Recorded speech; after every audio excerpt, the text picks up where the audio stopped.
Capítulo 1, si ustedes pueden buscar allí, ahí está, perfecto.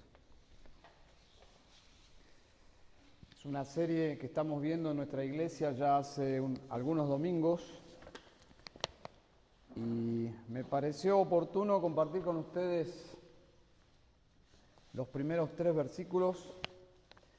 Si alguien se anima a leerlos para todos, Primera Tesalonicenses capítulo 1, versículos 1 al 3. ¿Quién va a ser ese voluntario o voluntaria también?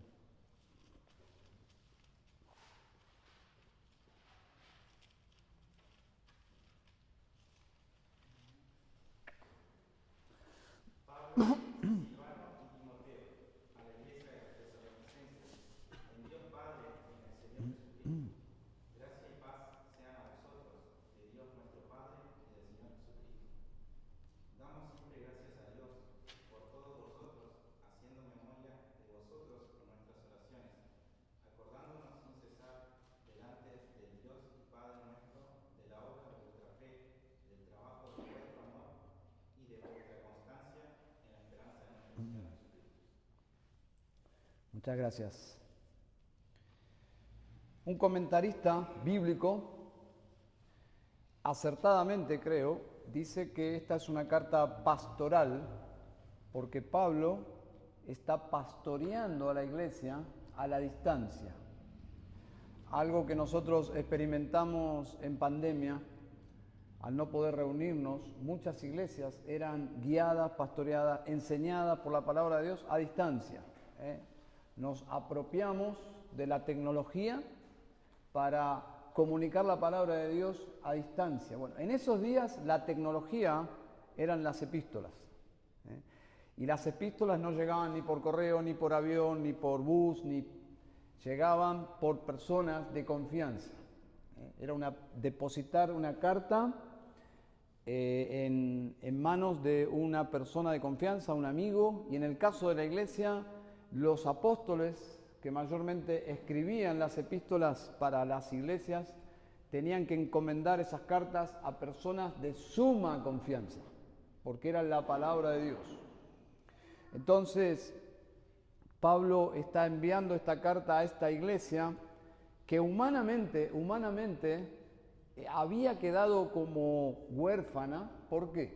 Bueno, no lo hagan ahora, pero si tienen curiosidad para saber cómo esta iglesia nace, tienen que ir al libro de los Hechos, capítulo 17.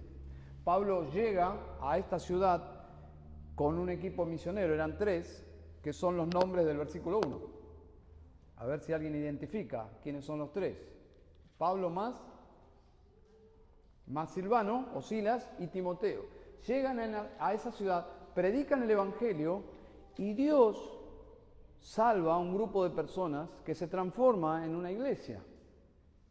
Pero pasó algo allí, se gesta una hostilidad, un odio hacia el evangelio de Jesucristo, y para cuidar sus vidas y la vida de los nuevos convertidos, Timoteo y su equipo tienen que salir de la ciudad, porque sus vidas corrían riesgo, pero también la vida de esos nuevos creyentes, de esos nuevos cristianos. Y a la distancia, Pablo tiene una carga porque ellos habían quedado solos, sin liderazgo. Y cuando Pablo envía a Timoteo, observen en capítulo 2, si ustedes me acompañan, Timoteo es uno de sus discípulos. Dice: pero nosotros, hermanos, separados de vosotros por breve tiempo en persona, pero no en espíritu, estamos muy ansiosos con profundo deseo de ver vuestros rostros. Ese era el sentir de Pablo, de querer verlos de nuevo, porque allí quedaron un grupo de nuevos creyentes sin la asistencia pastoral de Pablo. ¿Qué hace Pablo? Bueno, envía a uno de sus discípulos, Timoteo. Vayan al capítulo 3, ahora estoy haciendo un paneo muy rápido para entender estos 3 versículos del capítulo 1. Versículo 6 de capítulo 3. Pero ahora Timoteo ha regresado de vosotros a nosotros y nos ha traído buenas noticias. Yo estoy usando una versión de las Américas. Timoteo deja a Pablo viaja a Tesalónica, llega, reúne a la iglesia de nuevos creyentes, está con ellos y queda impactado Timoteo de la firmeza de estas personas. Estaban aferrados a Cristo. Está con ellos, les enseña, los anima, pero ya es tiempo de regresar. Regresa y cuando se encuentra nuevamente con Pablo y su equipo misionero, le comparte, observen, capítulo 3, nos ha traído buenas noticias de vuestra fe y amor y de que siempre tenéis buen recuerdo de nosotros, añorando vernos como también nosotros a vosotros.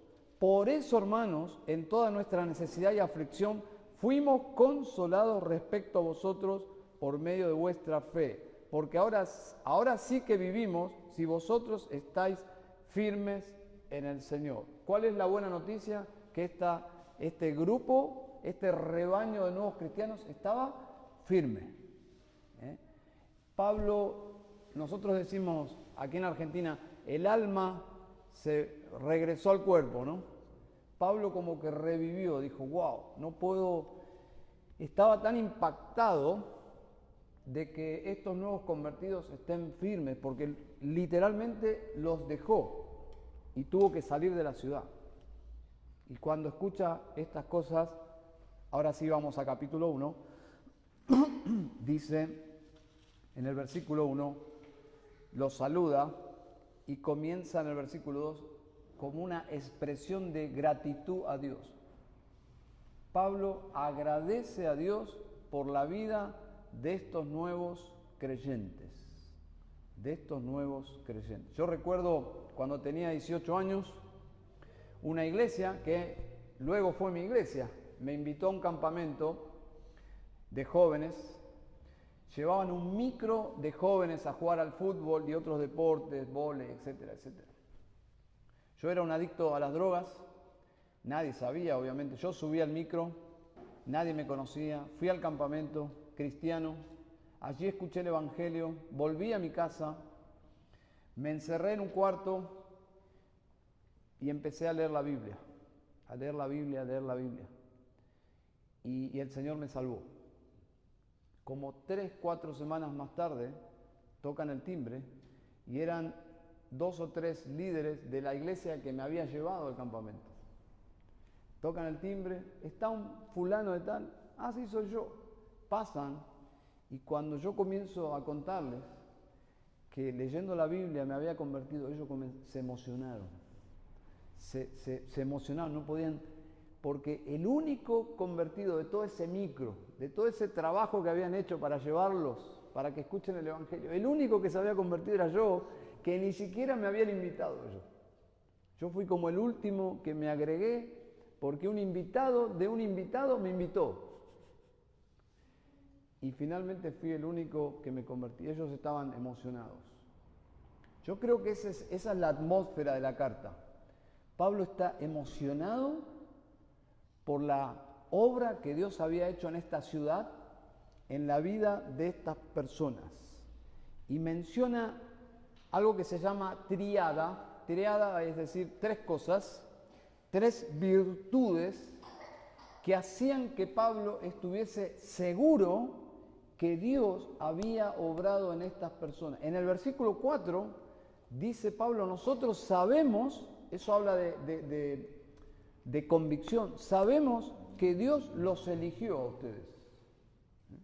Sabemos que Dios los eligió a ustedes. Y la acción es de gratitud a Dios porque Dios los eligió a ellos. Ustedes saben, entre paréntesis, que hay un debate teológico de muchos años de si los hombres eligen a Dios o Dios elige a los hombres para salvación. Bueno, este versículo revela quién elige a quién, porque ese versículo 4 significa que Pablo está dando gracias a Dios porque son amados por Dios y elegidos por Dios. Ese amados de Dios, del versículo 4, la idea es que Dios decide amar a estas personas y por esa razón los elige.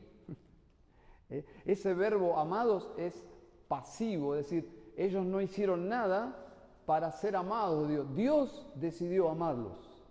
Y sabemos que esa es la gracia de Dios que hemos cantado aquí. Porque Dios es santo y nosotros somos todo lo que Dios no es. Es decir, no hay nada, no hay ningún atractivo en nosotros que inspire afecto en Dios. Somos criaturas caídas. Bueno, nosotros los que somos cristianos ya no estamos caídos, estamos en Cristo. Pero los que no son cristianos, y todos nosotros hemos nacido caídos, somos seres pecaminosos, seres ordinarios, afectados por el pecado, absolutamente contaminados por el pecado, y Dios no hay nada que le atraiga, pero Dios decidió de esta masa de gente derramar su amor y su gracia y salvar a algunos. Esto es maravilloso. Y Pablo, que predica el Evangelio en esta ciudad, Dios despierta, levanta a los muertos, salva personas, se convierten y los deja solos. Y cuando envía a Timoteo, Timoteo dice, wow, Dios los salvó. ¿Y cuál es la evidencia de que Dios los salvó? Bueno, tres cosas. Tres cosas que Pablo da gracias a Dios porque evidentemente el Evangelio de Jesucristo había ingresado en la ciudad, había penetrado las tinieblas y había alcanzado a estas personas. ¿Qué son esas tres virtudes? Bueno, versículo 3, podríamos decir, son tres evidencias que motivan el gozo y la gratitud a Dios. Son tres evidencias de que Dios ha obrado en la vida de estas personas. En primer lugar, una fe auténtica. Una fe auténtica. No una fe falsa, sino una fe auténtica. Bueno, hemos escuchado el testimonio de Mariano. Mariano tuvo una fe no auténtica hasta que el Evangelio verdadero ingresó en tu vida y pasaste a tener una fe auténtica. De una fe no auténtica a una fe auténtica. Entonces, Pablo está seguro de que ellos han experimentado una fe auténticamente cristiana. En segundo lugar, un amor auténticamente cristiano. Un amor auténticamente cristiano. Las personas que no conocen a Cristo no aman la iglesia de Cristo. Si había algo que yo jamás hubiese pensado, que yo hubiese terminado dentro de una iglesia, era algo que no podía ocurrir. Yo era anti Dios, anti iglesia, no había nada que me podía llegar a atraer a estar, por ejemplo, hoy aquí en este lugar, con la Biblia, cantando. Es absolutamente impensado. Y para ilustrar esto, ¿ustedes conocen un deporte más aburrido que el golf? Yo no conozco un deporte más aburrido que el golf. No habría forma que yo me siente delante de un televisor a ver un partido de golf. No hay forma, porque no me gusta. Bueno, esto es absolutamente más grave. O sea, no había nada en mí que me pudiese atraer a la iglesia, hacia Dios, hacia la Biblia, hacia Cristo. Nada, absolutamente. Era algo que no estaba en mi vida. Pero cuando Dios entra en la vida de una persona, hace una transformación que te da un amor por personas que tienen al mismo Dios. Es un amor auténticamente cristiano, un amor cristiano. Y la última cosa es una esperanza auténticamente cristiana. Y digo auténticamente porque estas tres cosas se pueden falsificar. Las religiones falsas que tiene un evangelio falso, falsifica estas cosas. Auténticamente cristiana es una fe real. Hay un amor que es falso, es un amor elitista, es un amor simplemente sentimental, pero este es un amor auténticamente cristiano. Y hay una esperanza falsa, que es una esperanza en una vida eterna, que no se tiene.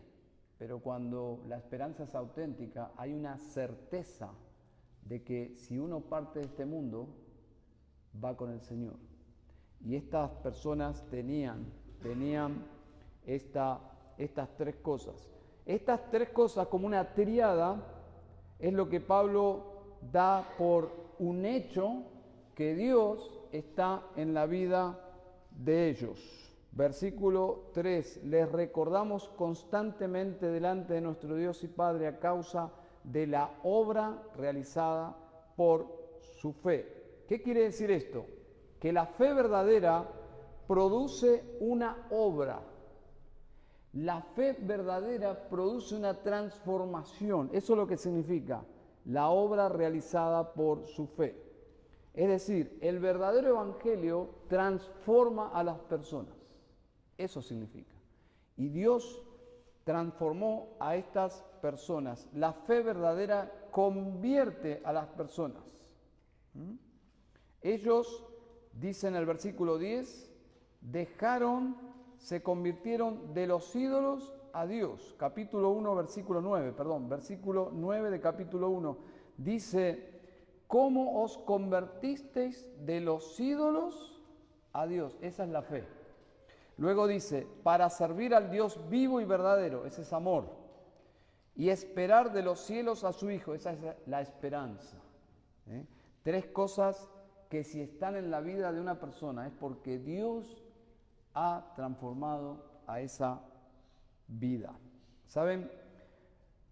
Se hicieron descubrimientos arqueológicos en esta ciudad de Tesalónica que indican mucho acerca de la ciudad, de cómo era esa ciudad.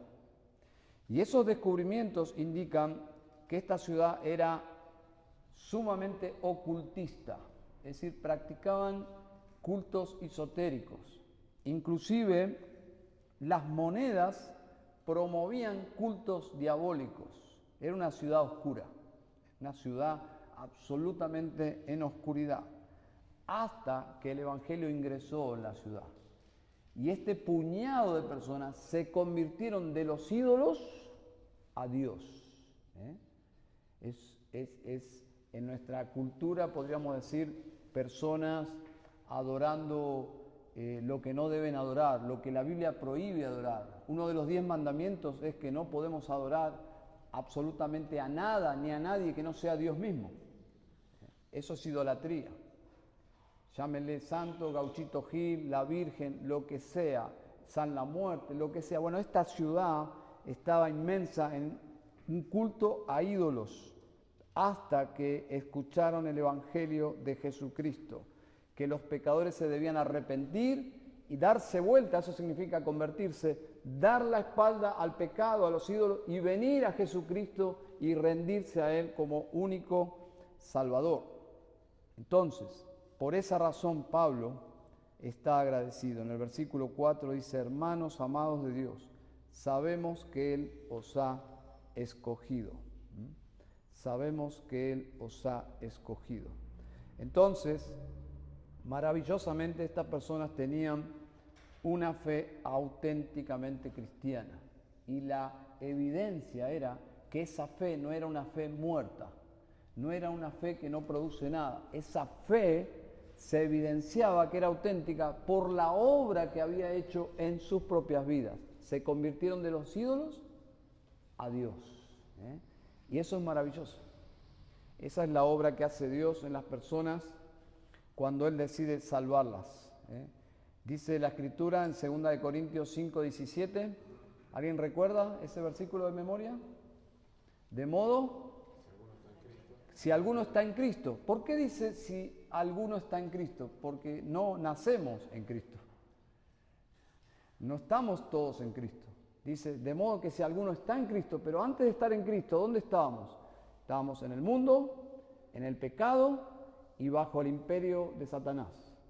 Cuando de esa triada oscura venimos a poner nuestra fe en Cristo, ahora sí estamos unidos a Cristo. Entonces, ¿qué sucede cuando alguien pone su fe en Cristo? De modo que si alguno está en Cristo, ¿qué más dice?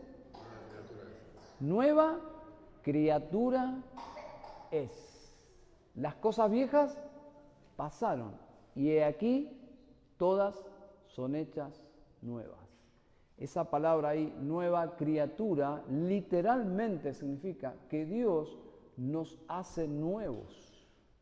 Una nueva mente, un nuevo corazón y una nueva voluntad. es una transformación absoluta. Y no estoy hablando de que de un día para otro te interesa el golf y te haces apasionado del golf. ¿Qué pasó con esta? No, estoy hablando de que a partir de la conversión te atrae Jesucristo. Te enamoraste de Jesucristo.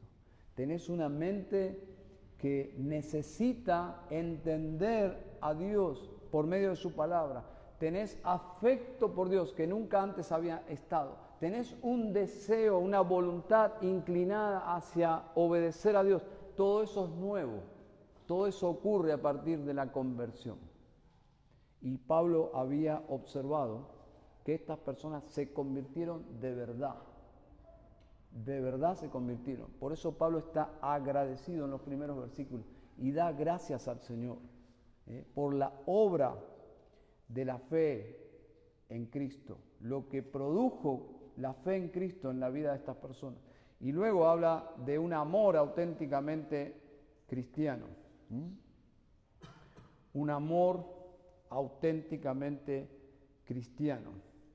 Quiero leerles lo que dice en el capítulo 4. Si me quieren acompañar, háganlo, pero dice en el capítulo 4, más en cuanto al amor fraternal, versículo 9, mas en cuanto al amor fraternal, no tenéis necesidad de que nadie os escriba, porque vosotros mismos habéis sido enseñados por Dios a amaros unos a otros, porque en verdad lo practicáis con todos los hermanos que están en toda Macedonia, pero os instamos, hermanos, a que abundéis en ello más y más.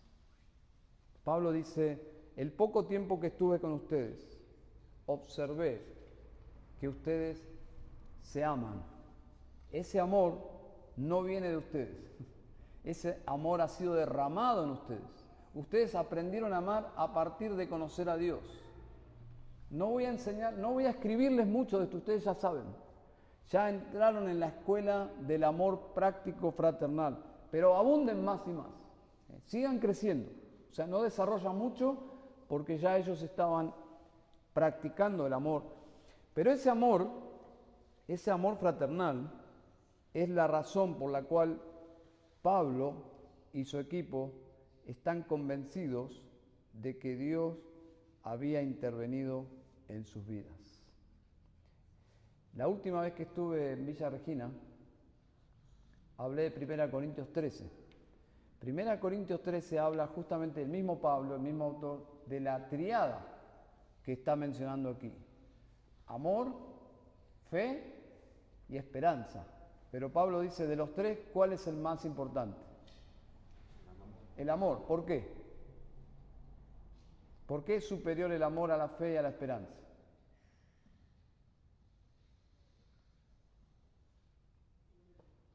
Cuando lleguemos a la presencia del Señor, ¿vamos a andar por fe?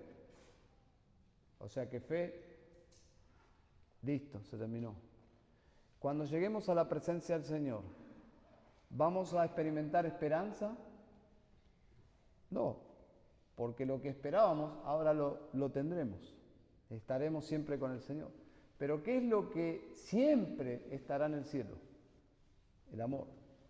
El cielo, o la nueva tierra, podríamos decir, será un lugar de amor. El amor. Es decir, nosotros podemos amarnos como cristianos imperfectamente, porque todavía luchamos con muchas cosas, aún luchamos con el egoísmo, somos introvertidos a veces para practicar el amor, pero aún así, el amor de la iglesia es maravilloso. Algo que a mí me impactó cuando comencé a observar a los cristianos era el amor. Era el amor. Alguien puede decir, pero en la iglesia no hay amor. Bueno, si alguien dice que en la iglesia no hay amor, yo no quiero saber qué piensa entonces del mundo. En el mundo no hay amor. En la iglesia estamos creciendo en amor, pero en la iglesia está el amor de Dios. Yo nunca experimenté un amor igual en el mundo. Y supuestamente yo tenía un grupo de amigos y socialmente estaba satisfecho, entre comillas, pero el amor de Dios en el pueblo de Dios es diferente. Alguien dijo que en cierto aspecto la iglesia se parece al arca de Noé. Dice, si no fuera por el olor adentro, uno saldría afuera, pero afuera ¿qué hay?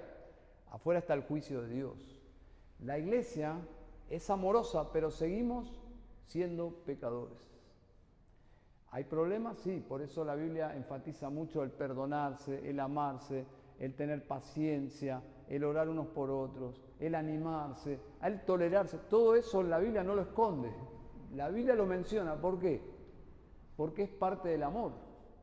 Parte del amor cristiano es tener paciencia a mi hermano que está luchando con su carácter, quizás, con los nuevos creyentes. Todo eso está en la iglesia, es el amor de Dios. Pero fuera de la iglesia está el juicio de Dios. Está el juicio de Dios. Entonces, el amor cristiano es precioso, pero es simplemente en la iglesia un pequeño adelanto de lo que será el cielo. Porque en el cielo, en la presencia de Dios, ese amor será perfecto. Será sin ninguna debilidad. Será el amor en su máxima expresión. Disfrutaremos del amor de Dios y del amor del pueblo de Dios para siempre de forma perfecta. Entonces, es lo que estamos experimentando en la iglesia hoy. Es un pequeño adelanto imperfecto, borroso de lo que será el cielo. Entonces, el amor de Dios es un adelanto, pero también es una evidencia de una salvación auténtica. Ustedes saben que San Agustín de Hipona, él era un filósofo frustrado. Agustín fue un joven promiscuo que quería encontrarle sentido a la vida en ciertas líneas de pensamiento filosófico y se fue frustrando con lo que iba descubriendo. Él estaba ansioso por seguir a un líder, a un pensador, pero cuando estuvo con él comenzó a interactuar y a hacerles preguntas que el mismo maestro, que supuestamente era el iluminado, no supo responderle. Y Agustín escribe que él tenía la esperanza de encontrar respuesta en este maestro y resultó ser que el maestro tenía más preguntas que él. Eso lo fue preparando a San Agustín para encontrar a Cristo en el Evangelio. Él era un joven sumamente promiscuo, que su mamá, Santa Mónica, como le dicen, pero es Mónica, oraba por su hijo y estaba preocupada por su hijo y oraba por su hijo y oraba por su hijo. Y Dios usó esa insatisfacción y frustración por este mundo en la vida de Agustín para que finalmente Agustín se convierta al cristianismo. Y quizás sea una de las mentes más brillantes de los pensadores cristianos. Pero él dijo algo importante. Él dijo que la iglesia tiene que ir a las Escrituras. Y para mí esto es el ABC de la hermenéutica y del estudio de las Escrituras. Él dijo, vamos a las Escrituras para entender las Escrituras, pero finalmente para amar a Dios y amar al prójimo. Sencillo, ¿no? Dice, todo el estudio académico intenso de las Escrituras finalmente es para alcanzar estos dos objetivos. Debo entender y estudiar las Escrituras para amar a Dios y amar al prójimo. Pero amar al prójimo por causa de Dios. Ama a Dios, ama al prójimo por causa de Dios. Por ningún otro motivo que no sea por amor a Dios. Y esto es lo que Pablo observó en la vida de estas personas. Fe auténtica, amor auténtico y finalmente esperanza auténtica. Dice, y la constancia sostenida por su esperanza en nuestro Señor Jesucristo. ¿Alguien puede leer otra versión de esta expresión aquí, de esta frase? ¿Cómo traduce Reina Valera? Versículo 3. Vuestra constancia en la esperanza de nuestro Señor Jesucristo. Bien, bastante similar, ¿no? acá dice constancia sostenida por su esperanza en nuestro Señor Jesucristo. Es el gran tema de toda la epístola. La epístola tiene 5 capítulos. En los 5 capítulos, Pablo habla de la venida de Cristo. En los 5 capítulos. Estas almas tenían una esperanza auténtica. En cada capítulo habla de la esperanza en Cristo. Pero los cristianos, ¿por qué perseveramos los cristianos? Bueno, los cristianos no perseveramos para ser salvos. Los cristianos perseveramos porque somos salvos. ¿Se dan cuenta la diferencia? Si los cristianos perseveraríamos para ser salvos, entonces la salvación es por obras. Y el Evangelio no es por obra, es por gracia. La Biblia dice que arrepentíos y creed en el Evangelio. Es por gracia, es decir, el pecador no tiene que hacer nada, ya Cristo lo hizo todo. Cristo fue al Calvario a tomar nuestro lugar, a morir por nosotros, el justo por los injustos, ¿para qué? Para llevarnos a Dios. Él hizo todo. ¿Qué tiene que hacer el pecador? Solamente tiene que aceptar lo que Él hizo a nuestro favor. ¿Bien? Entonces, nosotros perseveramos no para ser salvos, ¿sí? Eso sería obras.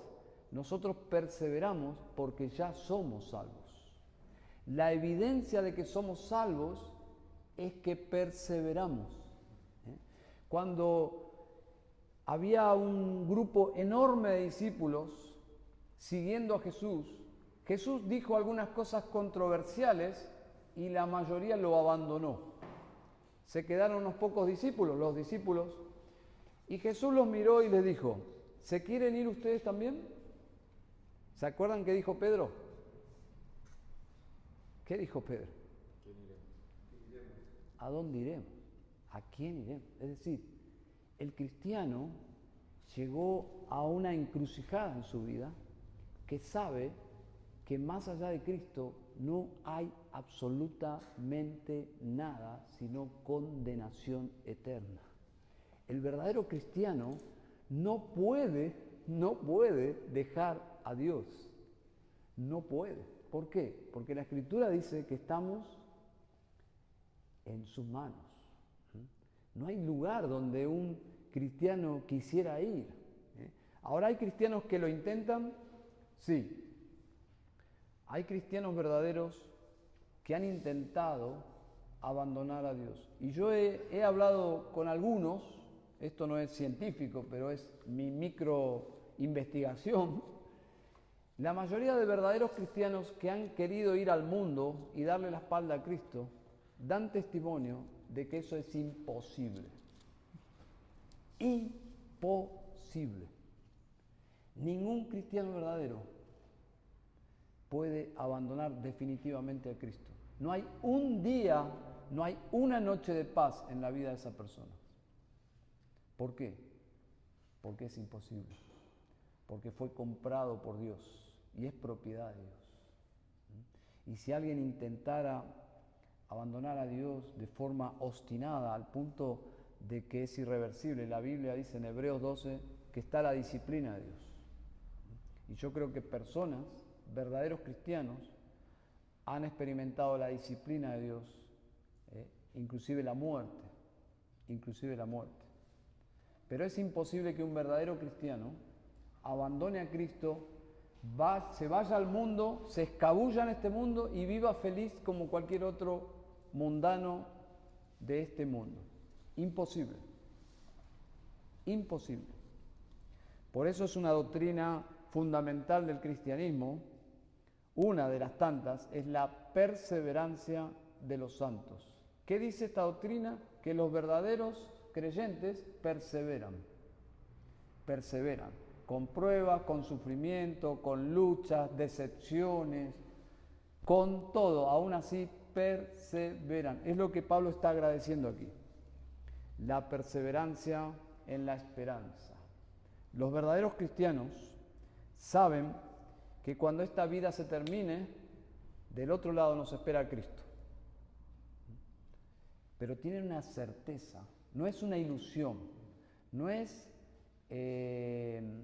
un autoengaño, no, es lo que Dios promete en las Escrituras. En las Escrituras Dios ha empeñado su palabra de que todos los que confían en Cristo tienen vida eterna. Y los cristianos lo toman muy en serio a Dios. Yo estoy seguro que si parto esta noche, yo voy con Cristo. Y eso suena como orgulloso, ¿no? Pero no es por mis obras. Yo, si es por lo que merezco, voy al infierno. Pero Cristo prometió que los que creen en Él tienen vida eterna. Y yo he creído en Él. Y la Biblia dice que todo aquel que cree en Él tiene vida eterna. Esa esperanza hace que nosotros perseveremos.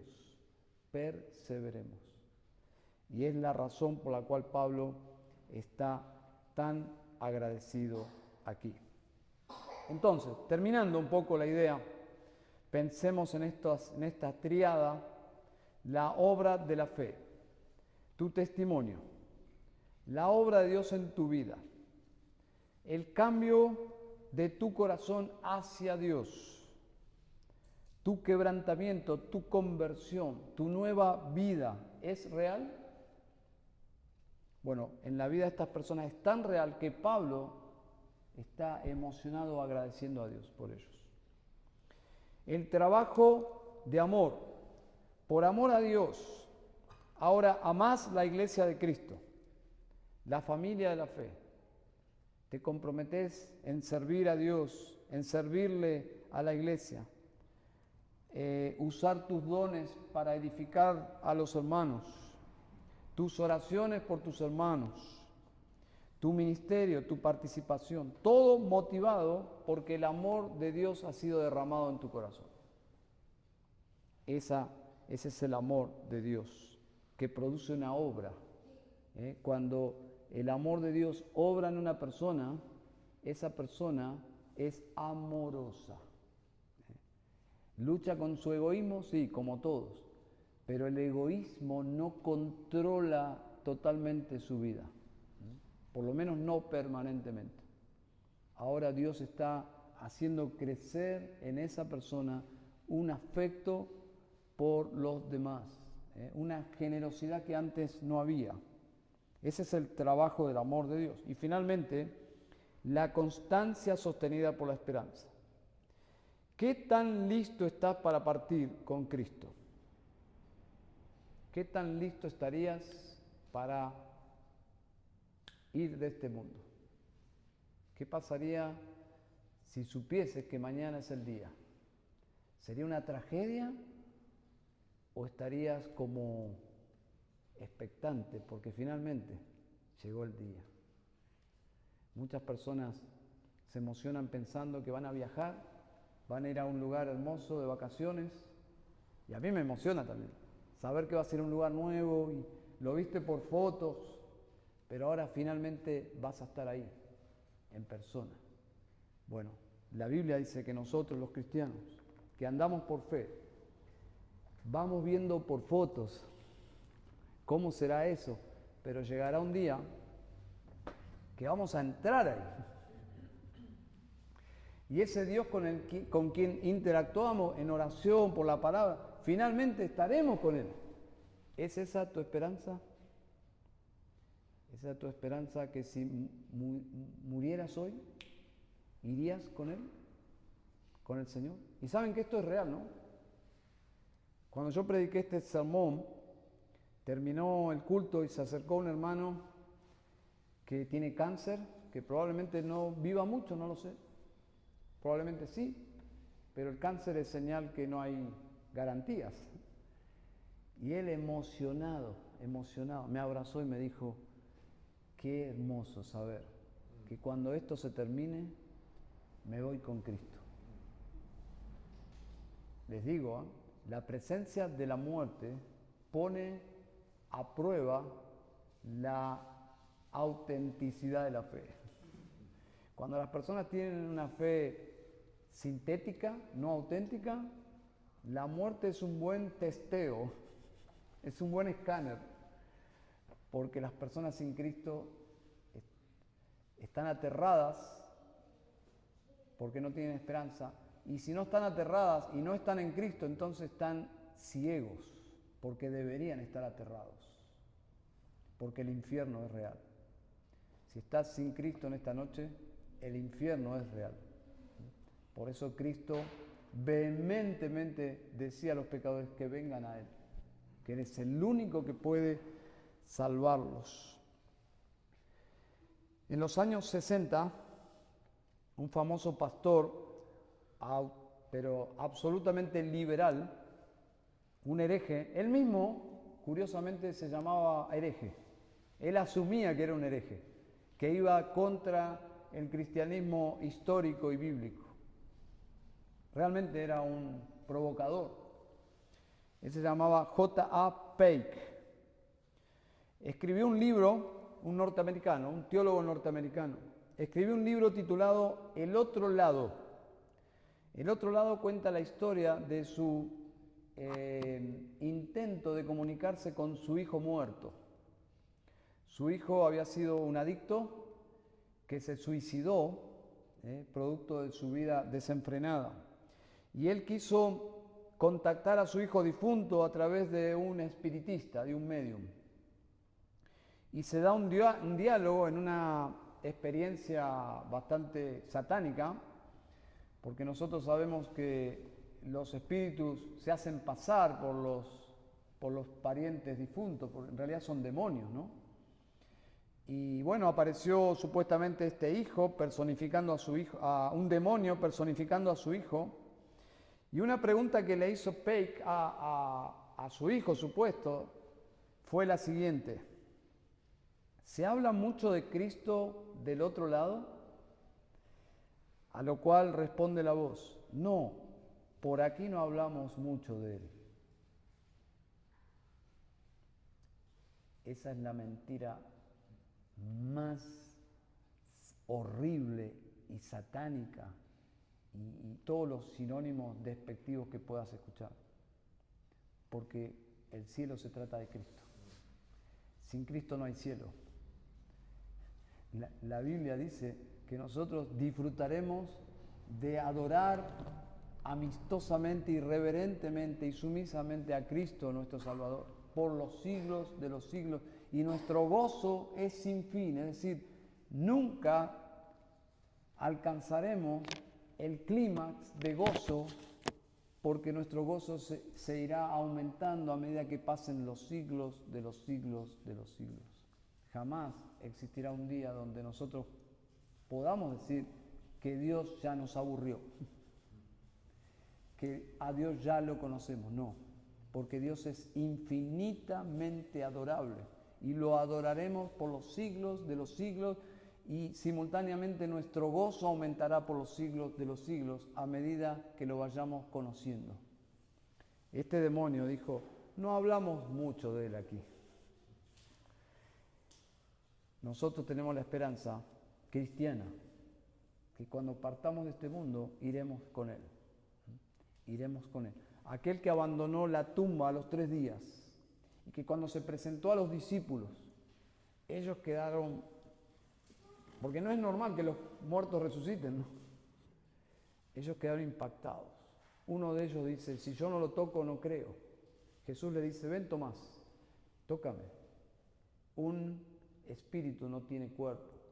Mete tu dedo en mi costado. Hay algo de ironía ahí, ¿no? Y le dijo a Tomás: cree, Tomás, no seas incrédulo. Porque viste, creíste. Nosotros creemos que Cristo resucitó de los muertos y que nosotros, de la misma forma, vamos a resucitar de los muertos. Esto no es mitología, esto es la verdad absoluta que enseña las Escrituras. Vamos a ir con Él, pero si estás en Cristo.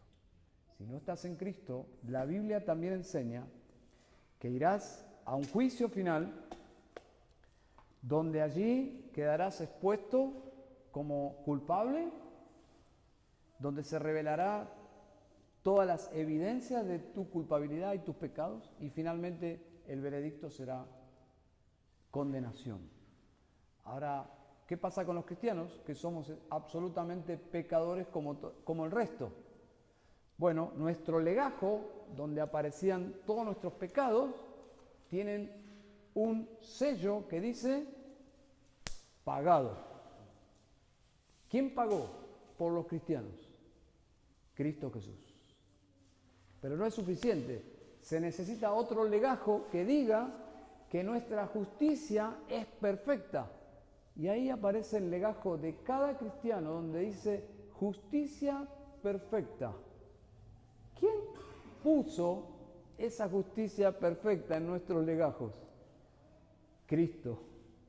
La vida perfecta que Él vivió es puesta en nuestra cuenta. Y nuestra vida absolutamente decadente de pecado fue puesta en la cuenta de Él. Por eso Él muere en la cruz por nosotros.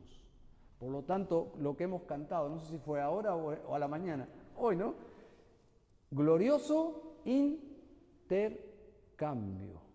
Los cristianos tenemos un legajo de justicia perfecta, como si hubiésemos cumplido la ley de Dios todos los días de nuestra vida, como si nunca hubiésemos pecado. Pero no fuimos nosotros, fue Cristo por nosotros. Y todos nuestros pecados fueron puestos sobre Cristo en la cruz. Y el Padre ejecuta a su Hijo como si Él hubiese cometido todos nuestros pecados. Glorioso intercambio, ¿no? Bueno, ese es el Evangelio. Y es el Evangelio que nosotros hemos abrazado, es el Evangelio que amamos. Y las evidencias que hemos creído es una fe auténtica en Cristo y únicamente en Cristo. No en la religión, no en nosotros, no en pastores, no en iglesia, no en las obras, en Cristo. Un amor que ha hecho una obra en nosotros, el amor de Dios. Un amor auténticamente cristiano. Y una esperanza auténticamente cristiana. Versículo 3. Esta triada o estas tres cosas hace que Pablo esté emocionado y diga, wow, valió la pena ir a esta ciudad, sufrir, casi morir, tener que huir, porque Dios tenía pueblo aquí. Es maravilloso. Vale la pena predicar el Evangelio. Vamos a orar. Querido Señor, te damos gracias por tu palabra. Toda la gloria sea para ti. Todo lo que hay en nosotros que evidencia a Cristo es por tu gracia. Nada ha sido producido por nuestras fuerzas. Es tu obra en nosotros, porque nos has amado, Señor. Señor, gracias por el Evangelio y gracias sobre todas las cosas por Jesucristo nuestro Señor y Salvador. Oramos en su nombre a ti, Padre. Amén.